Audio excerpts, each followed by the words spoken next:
Hi guys, how you doing? It's Coach John here and welcome to this week's Whiteboard Wednesday. We're going to continue on with our program of training series looking at exercise selection. Now, I'm going to aim this more at tactical athletes and sport athletes as opposed to more traditional strength athletes such as powerlifters and weightlifters. So we're talking about exercise selection.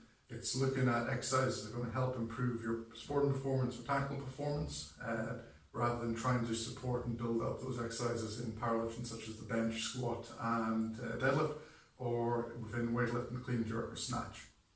So when we're talking about sport athletes and tactical athletes, we're going to look at 7 main movement categories is what we want to be training.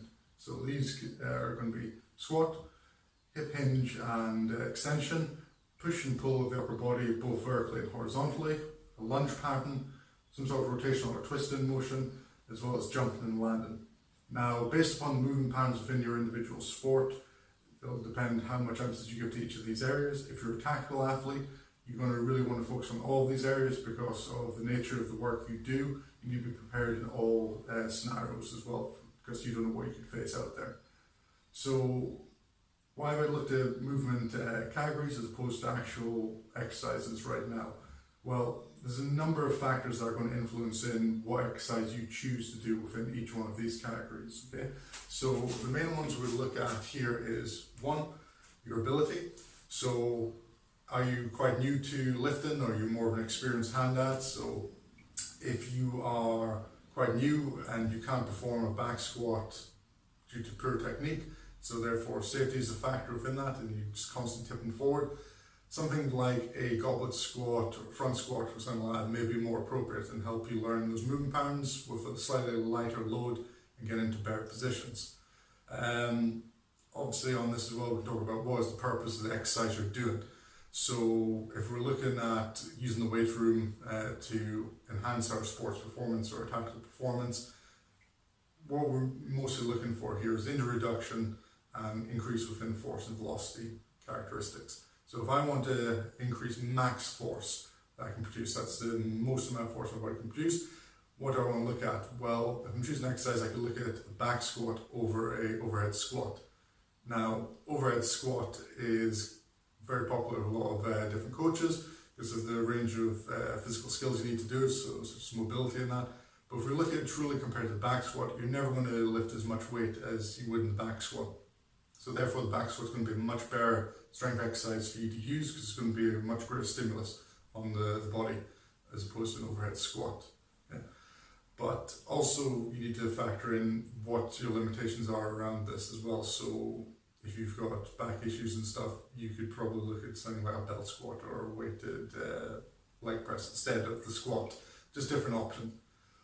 Big one you need to consider as well is the weight room isn't an island in itself, so you need to consider what else is going on with regards to your sports practice or your tactical skills work. So what is the overall training plan you're involved in right now, and where does that exercise fit?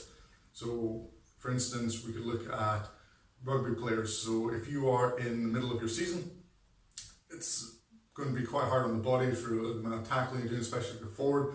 So your shoulders and your elbows are going to be quite beat up from going in a tackle situation, potentially some wrist issues.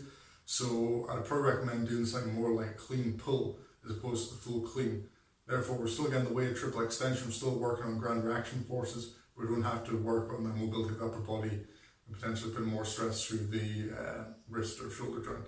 So it's just a different option there. Likewise, if you've got a tactical athlete, say you've got an extended period of tapping or rocking work you're doing within a week, do you really need any more loading going through your spine at that point? So a back squat probably wouldn't be appropriate for you at that point in time because you're already carrying large amounts of load for prolonged periods. But if we're still on that strength stimulus, we can easily come in the gym and we can do something like a belt squat or a leg press because we're still getting that strength emphasis in there, but we're unloading the spine a bit, so we're still working the characteristics that we want to work. Now I'm going to go on and talk a little bit about transfer of training. So Dr. Anatoly Bondarchuk talks about the transfer of training in 4 distinct phases. There's general preparation, special development, and then competitive activity. So obviously general preparation is just that. It is the furthest removed from the sport and activity or the tactical activity you want to improve upon. And we're looking here to develop like different energy systems and different movement patterns away from what the competitive element is. So a case in point of this could be a shot putter. In off season, there's engaged in more aerobic activity. It's not going to help them be as explosive as possible come competition time, but being aerobically fitter, they're going to be able to train for longer, and they're going to handle the demands of travel and stuff a lot better. So it's going to have a positive impact on them, but it's removed from what that competitive element is. So how do we retain this as well? We can do different things like basic bodyweight exercises, some of your prehab and rehab stuff as well would fall under this category. Special preparation. This is where we start using the same muscles and energy systems, but just through different movement patterns and time periods as well that you'd have within your competitive exercise. So this can be your body barbell and dumbbell exercises that you're training for, like max effort strength work or explosive strength work as well. And at this point, we would also start bringing in things like general jump training drills, so your box jumps, jumps for distance, that sort of stuff. Okay. So once again, going back to our shot putter example, if we were looking to develop alactic power within this person, we could do stuff such as our jumps, or we could do things like our Olympic-based lifting movements, because we're trying to build that ground reaction forces as well in that triple extension. So that could fall into this. And our final phase here is special development exercises. So this is the ones that are going to be closely matched to your competitive output exercise.